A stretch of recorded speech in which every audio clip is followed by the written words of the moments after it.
রাজশাহী বিশ্ববিদ্যালয়ের ছাত্র সংসদ রাকসু নির্বাচনে ছাত্র শিবিরের সমর্থিত প্যানেল বিজয়ী হয়েছে। 23টি পদের মধ্যে তারা 20টিতে জয়লাভ করেছেন। বাকি 3টি পদে একজন স্বতন্ত্র প্রার্থী এবং একজন ছাত্রদল সমর্থিত প্রার্থী নির্বাচিত হয়েছেন। নবনির্বাচিত ভিপি মোস্তাকুর রহমান জাহিদ বলেছেন, তারা কোনো রাজনৈতিক দলের এজেন্ডা বাস্তবায়ন করবেন না এবং শুধুমাত্র শিক্ষার্থীদের কল্যাণে কাজ করবেন। নবনির্বাচিত ভিপি জানান, তাদের লক্ষ্য ওয়েলফেয়ারমূলক কার্যক্রম দ্রুত শুরু করা।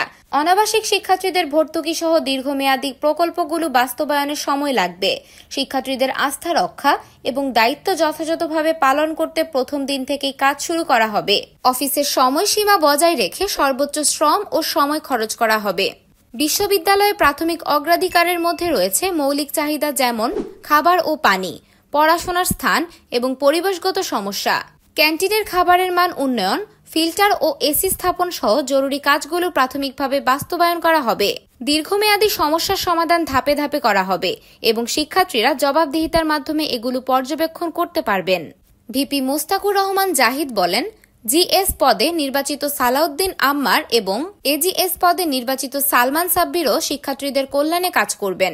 নির্বাচনী ইশতেহারে দেওয়া প্রতিশ্রুতিগুলো কার্যকর করা হবে এবং কোনো দলের স্বার্থ বা প্রভাব এখানে প্রাধান্য পাবে না।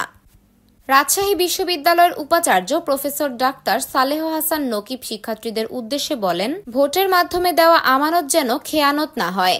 নির্বাচিতরা 1 বছরের মধ্যে প্রতিশ্রুতিগুলো পর্যায়ক্রমে বাস্তবায়ন করবে, যা শিক্ষার্থীদের কল্যাণে গুরুত্বপূর্ণ ভূমিকা রাখবে।